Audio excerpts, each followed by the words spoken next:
Scott, is that you? So I'll just start. I know a couple meetings ago, John, you had mentioned addressing some of the issues as they related to, some of the comments that the mayor of Orono had made related to the Long Lake City Council. And I had mentioned that I was going to look at some of the response time data that I had looked at historically. So this is kind of bringing a bunch of stuff together as it relates to what I just call my due diligence study, but response times data and cost effectiveness that we can see with the various models. My goals and motivation for this are first to address what I consider disparaging comments made by council and the mayor of Orono as they relate to the response times of our Long Lake Fire Department, and also some comments that related to the Long Lake City Council and supposed failures we have for management of the Long Lake Fire Department and our response times. And again, this is part of just what I consider my due diligence of trying to understand what position we're in, and because Orono is demanding that we become a contract city. And I wanted to make sure I understood the service performance and the cost effectiveness of the different models we had. And more than anything, just seek truth and transparency as it relates to looking at the response time data in an honest way. So some of the claims that we've seen in the past, a lot of them start with the needs assessment that was done in May of 2023. So this is a slide that came from that needs assessment, and the yellow box down there is mine. I just added that so you can see the date. The thing I want you to pay attention to is there's a ton of data in this slide, but what's the most important is the fact that it is an emergency response study that they did, and there was a lot of emphasis on the suburban demand zone and the Station 2 response area. The other thing I'll note is that this is where that mythical 16 minutes comes from. And I call it the mythical 16 minutes because I don't think it's grounded in reality. And you'll see that shortly. And then down at the bottom of this slide, you see that, again, it's emphasis on the NFPA standard as it relates to the suburban response area. And this standard is a fire response standard. I believe it's the 1720 4.3.2 standard. And that says for a fire response, you need to have 10 people on site of the event within 10 minutes, and you need to accomplish that 80% of the time. Another claim that was made, this is in the Orono happenings from July, August of 2023, and one of the things, and under the heading, a few things that will improve with the change in Orono Fire, is this claim, and that is that there will be 4-person duty crews, and that the Orono Fire Department will perform at a speed of 5 minutes or less. And as I'm sitting here in the seat of, again, just one vote of 5, in that potential contract city position, I need to understand what model they're using to get to that number, because that's a pretty fantastic response time.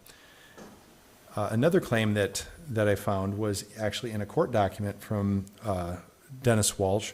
This was Dennis Walsh, under penalty of perjury, and he has a statement about the specific study, that needs assessment study. And it says, through the examination of the needs that Orono has and the current service being provided by the Long Lake Fire Department, we discovered that the Navarre territory daytime, weektime response times were woefully inadequate. And again, you notice that this is focusing and stating that they did a Station 2 response area, that is the Navarre Casco Point area response study. And I'm not a social media guy, but I was told that I should look on social media. So I went on Nextdoor, and I was kind of fascinated. But I found these things that the mayor of Orono had posted. And for example, the top left one there, providing the best service that Navarre Casco Point area has ever had. Orono Fire providing the best fire service the Navarre and Casco Point have ever experienced. Providing the best service and response times that the Navarre Casco Point have ever received. And on it goes. In every single one of these, it's talking about the best service. This, when you use the word best, it is necessarily a comparison to a prior. And that prior is a Long Lake Fire Department servicing that Station 2 response area. So I think it was necessary, and this is what I'm going to dig into, looking at what the actual response times were of the Long Lake Fire Department for that Station 2 response area. Another thing that's kind of funny in this one is that first top left one actually says providing the best service, and that's a present tense thing. This was actually written on social media in June. So he's kind of projecting ahead into the future there. Now, if we look at the Orono needs assessment, you have to look at it and say, we're doing some basic research here. And any research project anybody does, you have to define a methodology, and that's basically the recipe by which we do that analysis. So Orono defined their research methodology as pulling the data from the Long Lake Fire Department image trend database from 2014 to 2022. They then kept all Station 2 and all call events. And I color this one red because there's a little bit of, I would say, statistical sleight of hand that's starting to happen with this. And it will become more obvious as we move on. They decided to keep daytime and weekday events and remove holidays. The reason they did this was to examine the hardest periods of time. If you have a paid-on-call model, when people are at work doing their day jobs, that is the hardest time to respond. So they wanted to examine those hardest times, and they disclosed that. So I think that's fine. I've had some people criticize saying, hey, this doesn't represent the fire department as a whole, but they did say they were looking at this hardest time slice or period of time and time of day. The next thing they did was vehicle filtering. And this is another thing I colored red because this is something that you'll see works in conjunction with the other thing to make for some ridiculous results. In particular, there are many different apparatus resource IDs. Those are essentially just the name of a vehicle and what they're, when they took off, when they responded and arrived at the event. What they did is they said, we're only going to keep vehicles that are responding from the Station 2 building itself. And then we're going to take the duty officer and the command vehicle and delete those as well. The argument for this was it's a Station 2 response area study, so we should only keep the Station 2 apparatus. And also the logic was the command vehicle can't directly apply water to a fire, and they're looking at a fire suppression standard, so that justifies removing the command vehicle. The last thing they decided to do was keep all response modes. And this includes non-emergency events. I colored this one blue just because I think it's kind of middle of the road. Certain data sets we have, you can look and find emergency response mode listed, either emergency or non-emergency. But for example, we were just looking at the county data set and they don't have a response mode. So necessarily, sometimes you have to include all data, but just recognize that this is not an emergency study. This is an all modes study. And as you can imagine, you can respond to emergencies faster because there's high urgency and you go lights and sirens. Non-emergencies, you go routine. So they tend to be slower and tend to slow down your statistics. So again, I want to emphasize, I don't believe this represents the NFPA standard, and I don't even think it's a reasonable methodology, as you'll see here soon. But it was my responsibility to replicate their study. They make claims. I first have to do that before I can criticize the methodology. I have to make sure that I have my ducks in a row. So this is pictorially what I view what happened as I'm trying to replicate this. This original raw data file, think of it as a 10,000 row spreadsheet. And in every incident, every fire incident, as well as every apparatus that went, will have a row in this file. The prescribed methodology is the method by which you filter down that huge spreadsheet to get a smaller final analysis file. And that's essentially the set of data that you're going to do your summary statistics over, such as your 80th percentile or your average of the times. And again, I want to emphasize, I don't believe this prescribed methodology is meaningful in any way. I think it's a flawed methodology, but it's my responsibility to replicate using their methodology. I received their final analysis file where they had supposedly taken the original raw file and used the prescribed methodology and gotten this file. However, these two files didn't match. So I went in and I looked at different events in there, and I found a number of reasons why they weren't matching. In particular, I found that there were conflicts with the prescribed methodology with their final analysis file. So things just directly in conflict. And then I found other things where the data in their final file was actually changing from what the original file was. So I have no idea how they actually got that final file. I don't believe that it followed the prescribed methodology. You can actually show that it doesn't. And Orno was notified about this. And when I notified them that there were discrepancies and inconsistencies with their study and that there was some potential data integrity issues, they cut off communication. And the people on this email thread, this was, at least on the Orno side, I believe Scott was on this, and I think I emailed one of you two. I wanted to make sure we at least had some witnesses to that email. But we had Mr. Van Isle, who's now the fire chief in Orno. We had city administrator, Mr. Edwards, and then we had Councilmember Veach. Councilmember Veach and I did have a couple email exchange after this, and she told me that they were advised not to communicate with me about response time data. So it's kind of cut everything off. The really scary thing here is that 16-minute response time comes from their final analysis file. And so the chain of thought here is the original file, we know that's good, that comes from Long Lake Fire Department, and we can get that it's just straight from our database. There's an unknown methodology that's in conflict with their prescribed methodology to get their final analysis file. And we already know that there's data integrity issues as well. And then they come up with a 16 minutes. So there's a big train of poor research, really. So the reality is I can't replicate this study. So I'm taking that off the table, and I'm going to ask the question, what can I learn about what they did with their analysis and how they came up with these 16 minutes? So we're going to look at one event that's from their analysis file. This is event 2200295. And I believe this is, 1025 Old Crystal Bay Road is the ice center next to the high school. And on the map, you can see that black hourglass that points to approximately where it is. The first thing you'll notice is that this is not a Station 2 response area study. So there's that issue. But let's see what actually happens in this event. The first thing is that the command vehicle shows up from Station 1. And I put little arrows on the map so as apparatus arrive, you can see where they're coming from. Red arrows mean that's an emergency mode. So in 4 minutes and 12 seconds, we had a command vehicle show up. In 6 minutes and 38 seconds, we had an engine show up, again from Station 1. In 11 minutes and 19 seconds, we had another engine show up from Station 2. And then in 40 plus minutes, we had an engine show up in non-emergency mode from Station 2. So I guess this is where you guys get to tell me, what do you think the response mode time should be? And you look, there's actually complexity here because you have different types of apparatus that are showing up. They're coming from different stations, coming in different response modes. It isn't a trivial operation to define what that methodology should be and what you should consider that response time. When I look at this, there's an argument to say, well, you can start establishing command and control at 4 minutes. So that's the time you should count. There's through their needs assessment methodology, they've said that, well, you should delete the command vehicle. I don't believe that's what the NFPA standard says at any point, but you should count then the first apparatus that has fire suppression capabilities, which would be engine 11 at 6 minutes. But Orono counted the 40-minute response time. Now this is where you can see where their methodology and why I colored those things red. So the first thing they did is they said, we're going to include all calls. So that includes events that are almost up into Medina. And the second thing they did is they deleted all Station 1 apparatus and all command vehicles. So that only leaves the 40-minute response time vehicle left. So they counted the fourth responding apparatus and considered that the Long Lake Fire Department's response to the Station 2 response area, and it wasn't even in the Station 2 response area. So if you don't believe me, let's look at the raw data.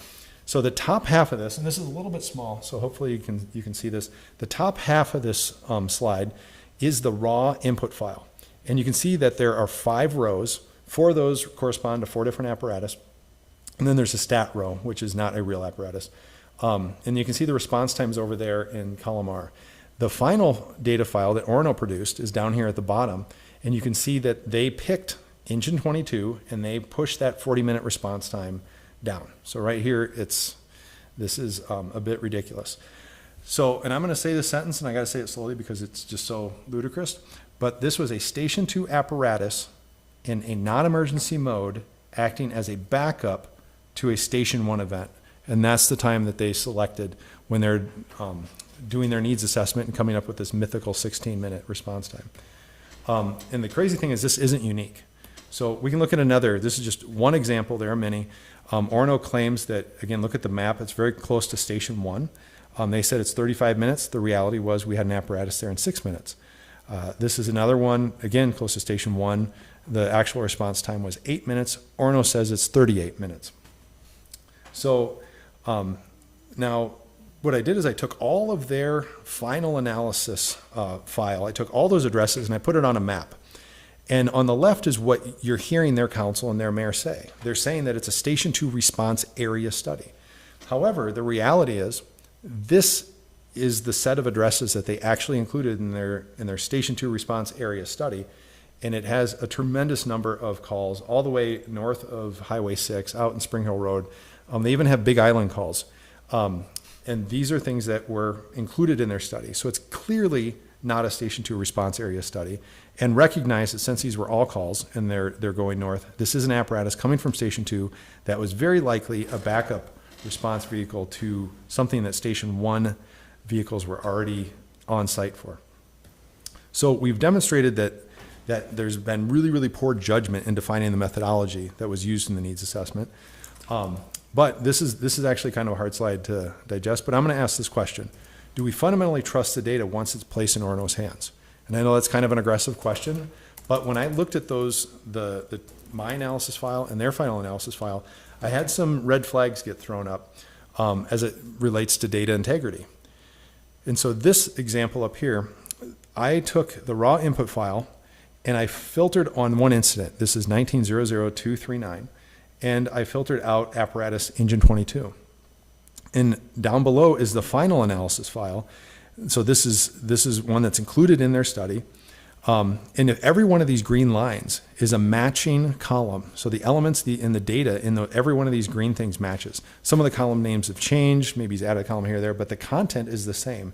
So these green arrows effectively serve as a fingerprint that we are seeing this data in the original file, and everything matches in this final file, except the column that matters.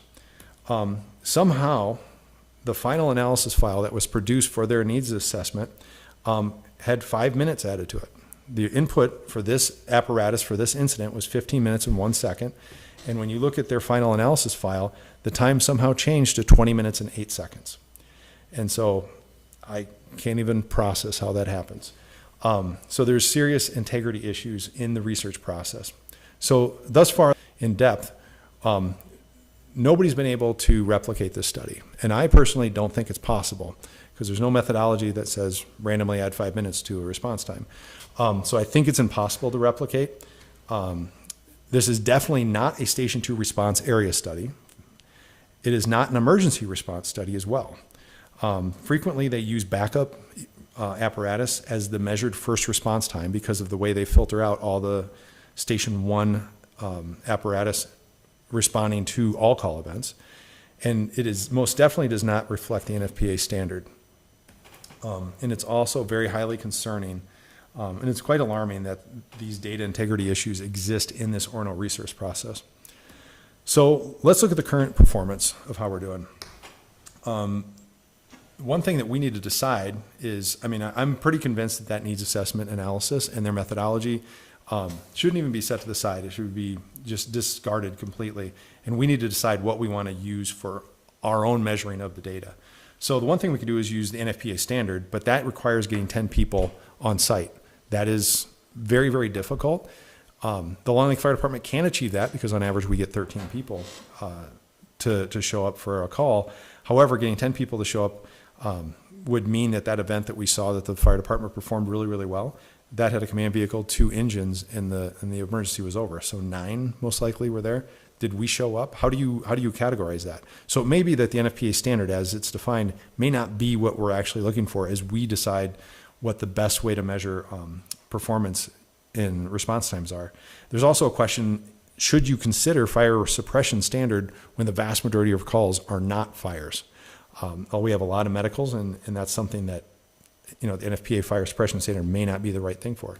The other thing we do is we could cherry pick the NFPA standard. And that's what Orono decided to do, but they completely ignored staffing. The last I checked, a fire engine has never put out a fire in the history of mankind. Firefighters put out fires. And if you're not properly staffed, it's a real pretty shiny vehicle, but you need to have things properly staffed. So you can't ignore staffing in that type of situation. And I fear, because I hear people say, oh, Orono's needs assessment is the NFPA standard. It's most definitely not. And if you cherry pick and then misapply it, it becomes very, very dangerous because people start believing that it is the NFPA standard. My opinion is that we should use the first responding apparatus. And the reason I say this is, first, it's the cleanest, and it's the most relevant.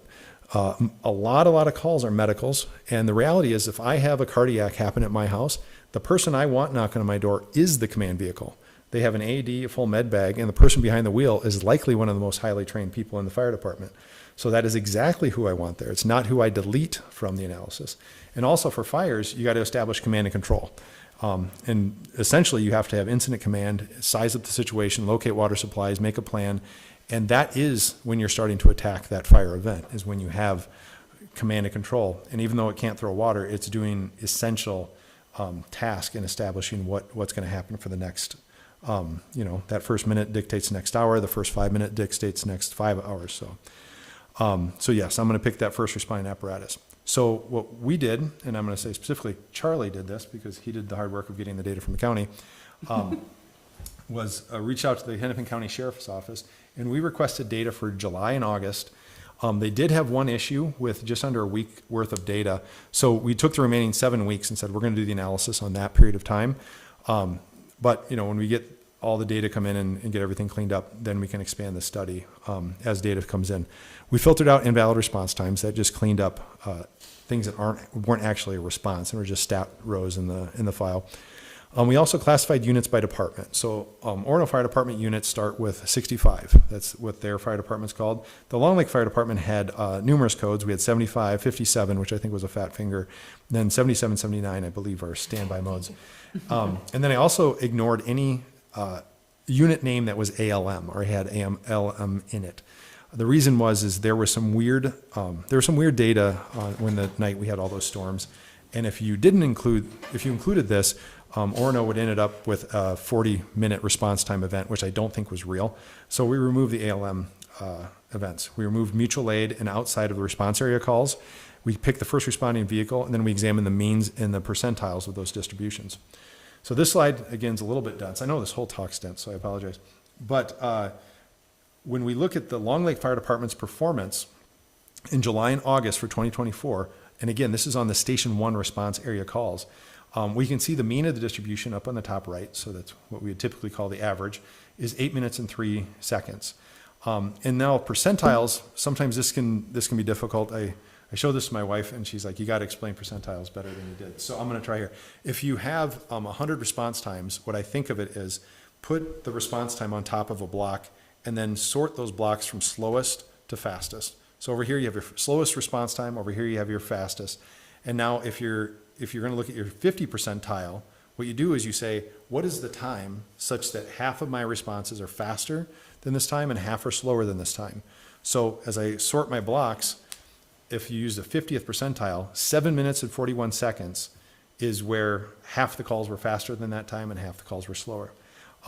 Orono really likes the 80th percentile because the NFPA standard mentions that. And this actually measures a little bit more of the slower part of the distribution, so that kind of slow tail of response times.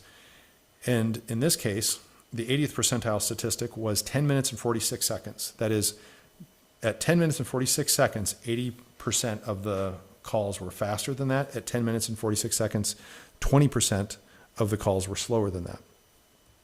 The other thing that's useful with this graph and looking at the percentiles is you can really get a feel for what your worst case scenarios are.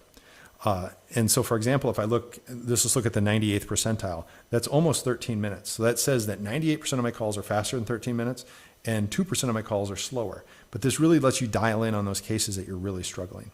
So let's look at the county data for just July, August 2024, and this is going to be two different station response areas. So the Orono Fire Department is going to be responding to Station 2 events. Long Lake Fire Department is going to be responding to Station 1 events. So if we look at that same data on these plots, you see that the Long Lake Fire Department has an average of 8 minutes and 3 seconds. The Orono Fire Department has an average of 11 minutes and 15 seconds. And if we look at that 80th percentile statistic, which has become very popular, the Long Lake Fire Department, for Station 1, is 10 minutes and 46 seconds. And the Orono Fire Department responding to Station 2 is 10 minutes and 51 seconds. 12 minutes and 51 seconds. But recognize that this is not an apples-to-apples comparison because they are covering different areas. It could be that the Station 2 response area is harder to cover because, between any 2 points that you want to go, there's probably a lake in your way. Streets are narrow. It can be, there are some complexities there. So, the other thing I want to mention is that we noticed that there are some pretty rough events in that worst case scenario. So you go to the 95th percentile and up, there were a couple events that Orono had that were extremely slow. And that's a little bit concerning. So now the question is, can we apply that historical data of the Long Lake Fire Department responding to a Station 2 response area event, but do it in a correct way? So don't just say, I'm going to take Station 2 calls and then do all calls or anything like that. We're going to actually define these things to the Station 2 response area calls. What we did is we took the Orono PID removal list and we matched that against the image trend database data that we had, so we could pull out all the Station 2 actual events.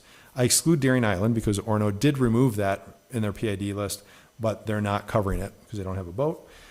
We excluded apparatus, stat, and POV. POV is private vehicle. Stat is a stat line in the.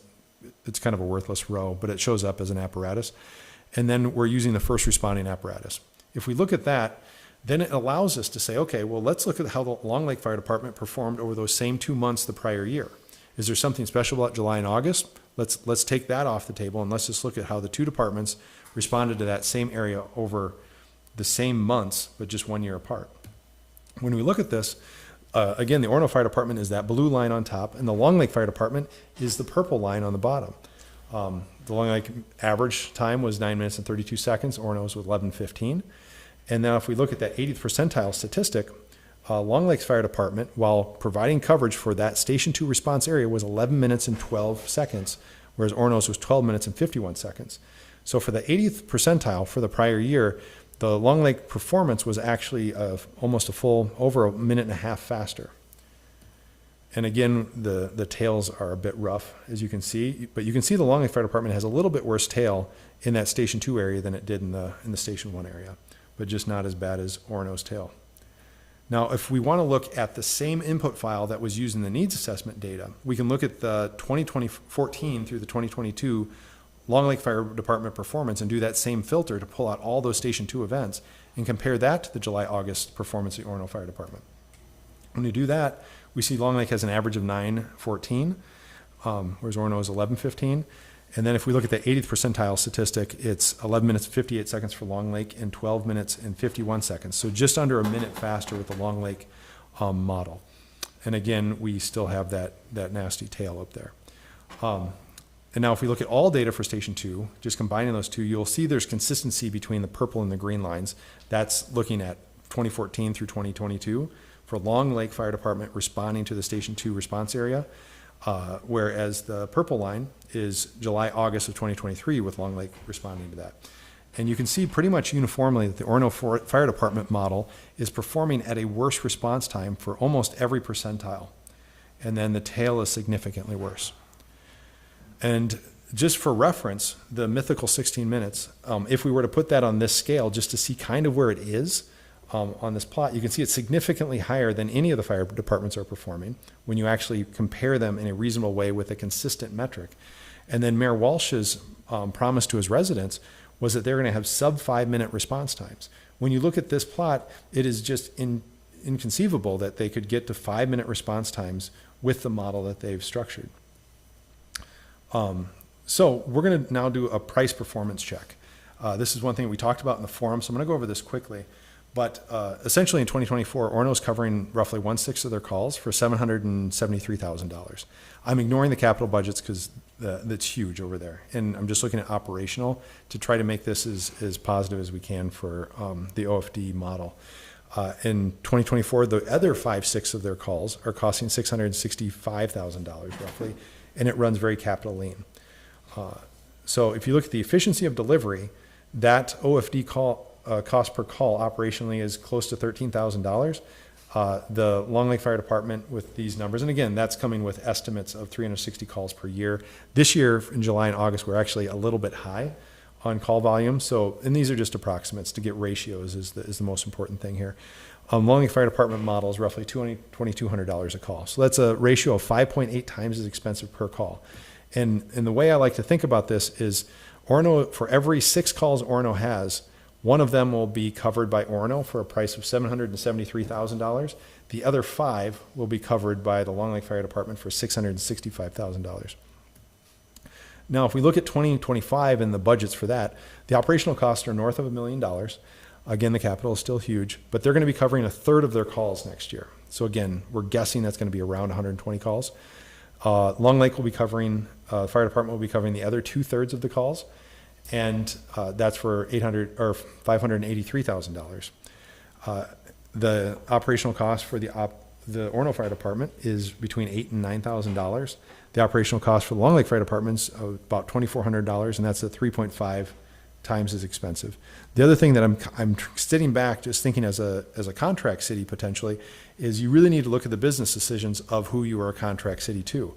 You will ultimately be exposed to those business decisions, so we need to look and see how they're responding. And it's perplexing that they just wouldn't fold this back into the Long Lake Fire Department, where I think we could get it done for, probably less than $100,000, whereas it's costing them $1 million.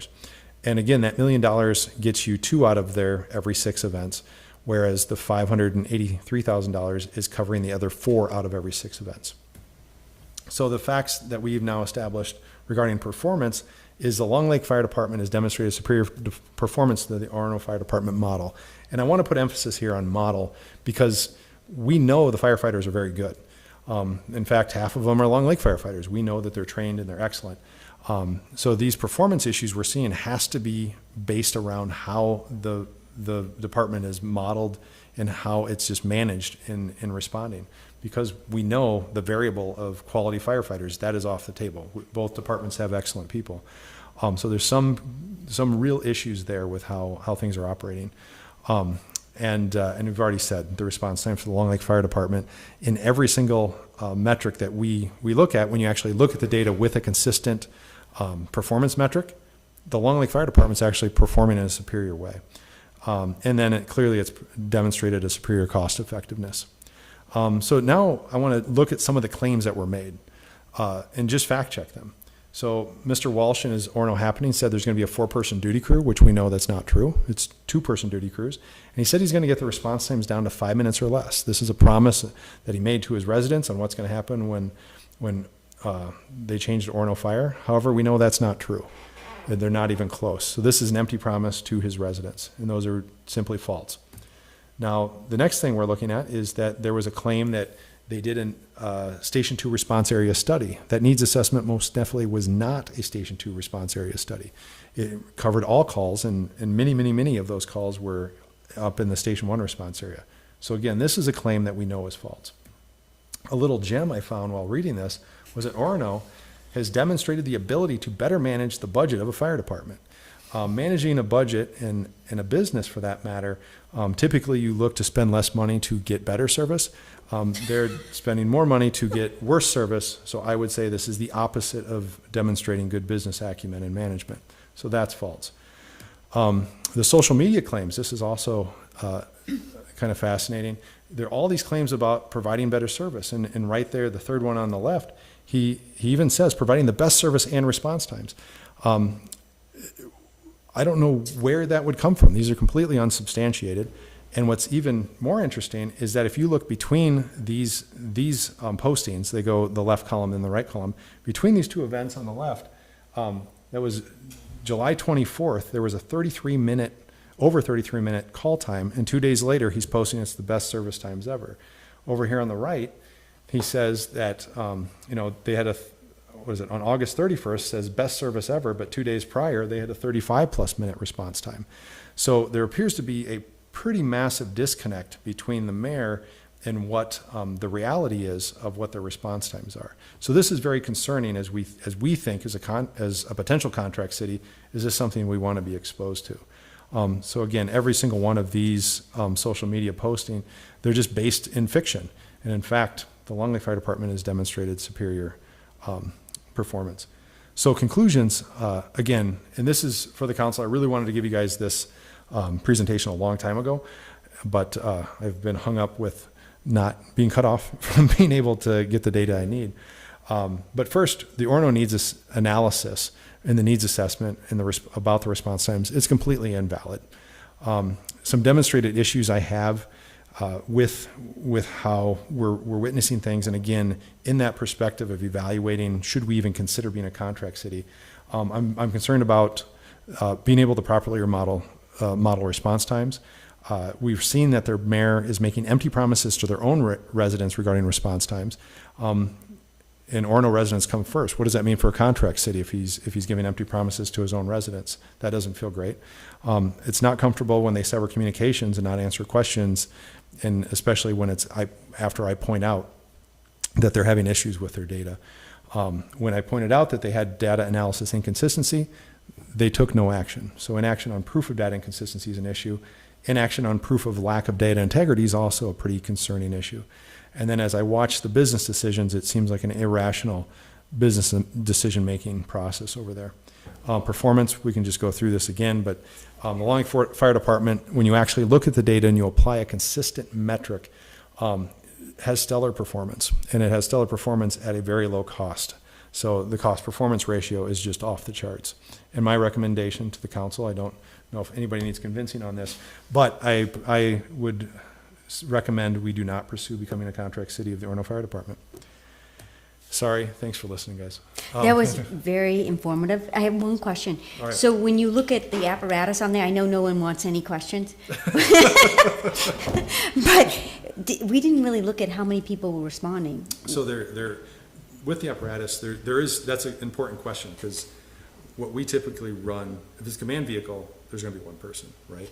But an engine, we typically run 4. And some, I know like Excelsior and their duty crews, they'll run 2, but that can become, that becomes tough, right? Because if you have a fire and you're going with 2, that can be very dangerous. And you wanna make sure those 2 people that are rolling are extremely highly qualified. And when I talked to Highland about how they would run over there, he said, depending on the event, the 2 duty crew people would hop in the truck and they would wait for the 3rd or 4th person to show up. So you could. They would just be there at the scene, but wouldn't necessarily be. They would sit in the garage and say, they would wait until that 3rd person shows up, depending on the event. And it depends on the experience level of the people as well. Okay. So there is a column that has like the number of responding people. Sometimes that data gets a little bit funky when you look at the thing. So it is hard to get the actual enumeration of. But that's also, It's really important.